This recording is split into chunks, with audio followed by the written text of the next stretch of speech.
خلصت تنظيف الكتب يا سيد؟ باقي شويه. انت كنت بتقرا مش بتنظف. انا عجبتني قوي قصه مرتفعات وزرنج يا دكتور.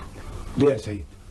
انا عايز ابقى زي هيسكليف ده، الواد الخدام اللي بقى غني ورجع ينتقم من سياده. عاوز تبقى غني يا سيد؟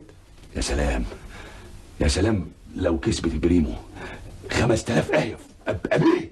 وتنتقم من الناس يا سيد؟ انا ليه؟ لا. طب هيسكليف انتقم من سياده عشان زلوه، انما انا الحمد لله ما حدش زلني. انا لحم كتافي من خيركم يا دكتور. يا سلام لو ال 5000 جنيه دول كسبتهم في ظرف 5 سنين يعملوا 100,000. انا عايز ابقى غني، عايز ابقى مليونير يا دكتور. هتبقى مليونير يا سيد. صحيح يا دكتور؟ عارف ليه؟ ليه يا دكتور؟ لانك انت اكتر واحد واقع بحركه التاريخ في الناس دي كلها، فاهم التاريخ ماشي ازاي وبتجهز نفسك كويس. البركه في حضرتك يا دكتور. انت اللي بتجتهد. الكتب اهي، اللي يقرا. انت لو اتعلمت كنت بقيت حاجه تانية يا سيد. انا بتعلم اهو.